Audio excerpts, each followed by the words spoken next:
안녕하세요. 부심이 여러분들의 피부 주치, 이 피부심과 닥터 심플리 채널의 피부과 전문의 심예철입니다.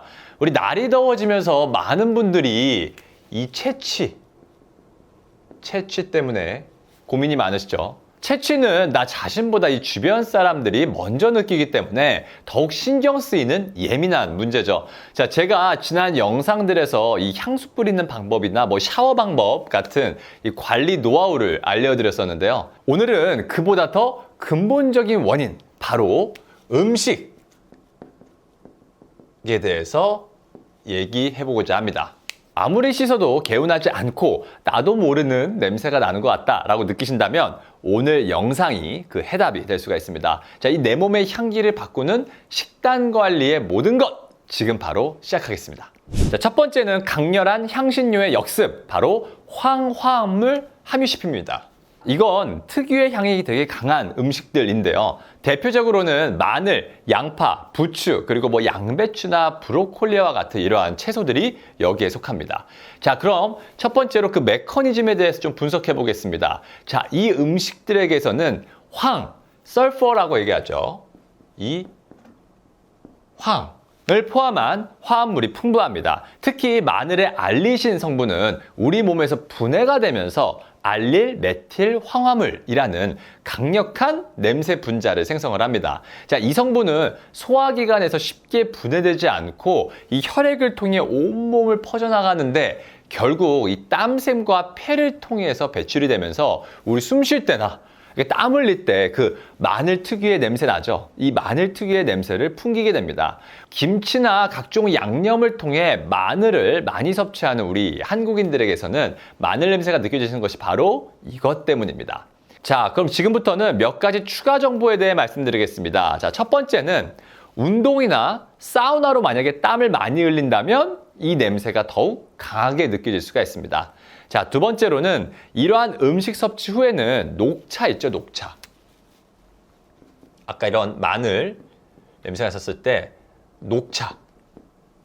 이러한 녹차를 마시는 것이 도움이 될 수가 있습니다. 이 녹차의 플라보노이드 성분이 냄새 분자를 좀 중화시키는 데 효과적이라는 연구 결과가 있거든요. 자, 세 번째는 채취와는 좀 다르지만 유황 온천수를 사용하는 목욕탕을 좀 자주 이용하시는 분들은 이 피부에 유황 성분이 남아 일시적으로 좀 비슷한 냄새를 유발할 수 있다는 점도 참고하시면 좋겠습니다.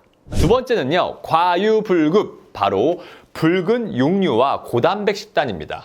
요즘에 굉장히 유행이죠. 제가 피부 탄력과 건강을 위해 항상 이 단백질 섭취를 좀 강조를 드리죠. 자, 하지만 이게 어떤 단백질을 얼마나 먹느냐가 중요합니다. 자, 그럼 이것도 첫 번째로 한번 메커니즘을 살펴보도록 하겠습니다. 붉은 육류와 계란 노른자 있죠. 자, 여기에는 콜린이라는 것과 이 카르니틴 성분이 풍부합니다. 이 성분들이 장내 미생물에 의해 분해되면 트리메틸아민, 이걸 우리가 TMA라고 하거든요.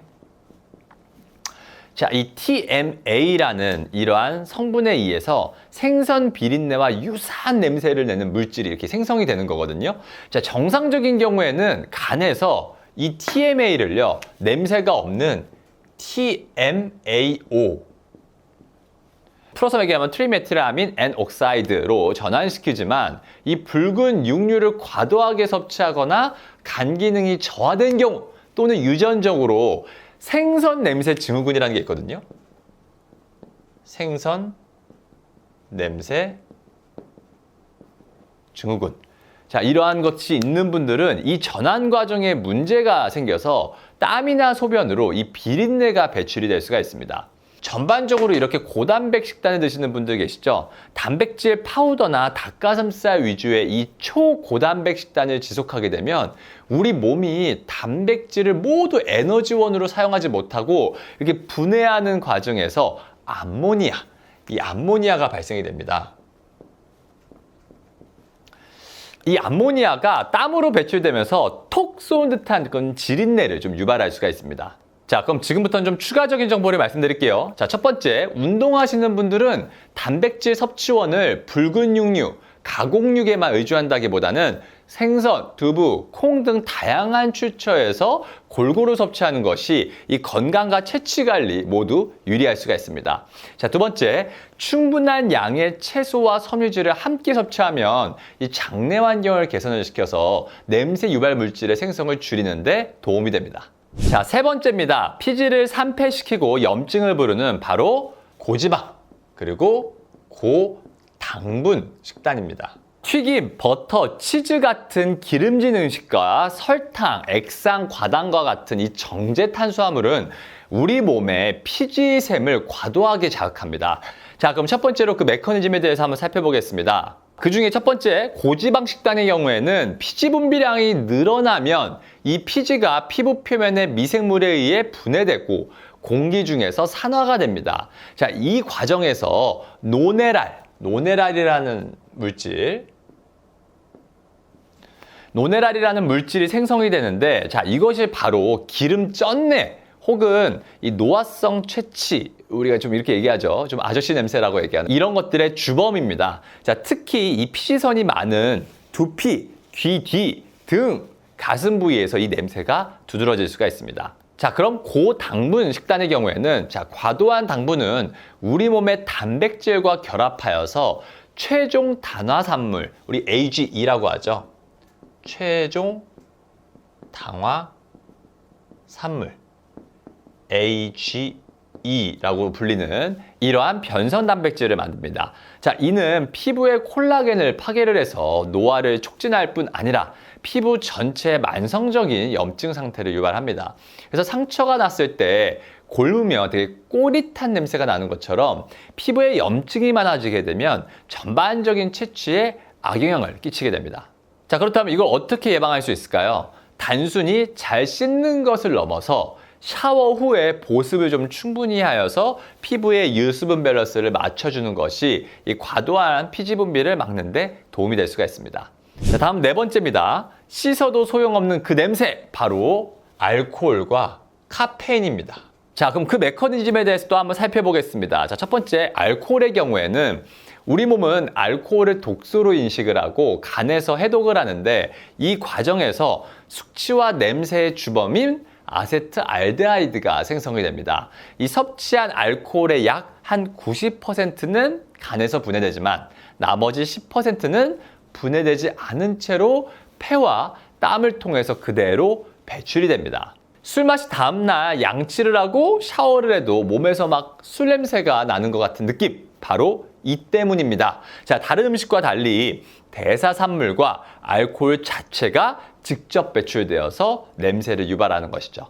자, 그럼 두 번째로 카페인 있죠. 우리 뭐 커피나 요즘에 에너지 드링크에서도 이 카페인이 많은데, 카페인은 중추신경계를 자극하여서 땀 분비를 촉진을 합니다. 특히 겨드랑이, 사타구니 등에서 분포한 아포크린샘을 활성화시키는데, 이 땀샘에서 나오는 땀은 지방과 단백질을 포함하고 있어서 이 피부 표면에 박테리아가 번식하기 좋은 환경을 제공을 합니다. 박테리아가 이 땀을 분해를 하면 흔히 발생하는 그 냄새 있죠? 암내를 유발하게 됩니다. 자, 그럼 어떻게 하면 이걸 좀 예방할 수 있을까요? 술이나 커피를 마실 때는 물을 평소보다 더 많이 마셔주면 이 알코올과 카페인 성분 그리고 냄새 유발 물질을 좀 희석을 해서 몸 밖으로 빠르게 배출시키는 데 도움이 됩니다. 자, 이렇게 채취를 유발하는 4가지 카테고리의 음식을 알아봤는데요. 그러면 채취 관리를 위해 우리는 무엇을 해야 할까요? 자, 특정 음식을 무조건 끊기보다는 균형과 대체에 집중하는 것이 현명합니다. 자, 첫 번째로 채취 완화에 도움이 되는 음식이 있는데요. 여기에 뭐가 있냐면 엽록소가 풍부한 파슬리, 시금치와 같은 녹색 채소는 내 몸의 데오드란트 역할을 합니다. 또한 요거트, 김치 같은 이 프로바이오틱스 있죠. 이런 것들은 장내의 유익균을 늘려서 이 냄새의 원인균의 활동을 억제하는 데 도움을 줄 수가 있습니다. 자, 두 번째로 근데 가장 중요한 게 있어요. 뭔지 아세요? 하루에 1.5리터 이상의 충분한 물을 마시는 것입니다. 자, 수분은 체내 노폐물과 이 냄새 분자를 좀 희석을 시켜서 소변과 땀으로 원활하게 배출시키는 가장 기본적이고 중요한 해결책입니다.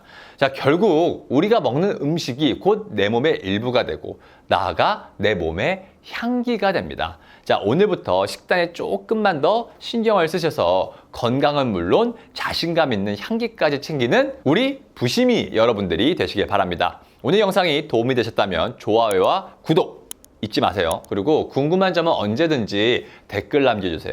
자, 지금까지 피부심 그리고 닥터 심플리 채널의 피부과 전문의 심현철이었습니다. 감사합니다.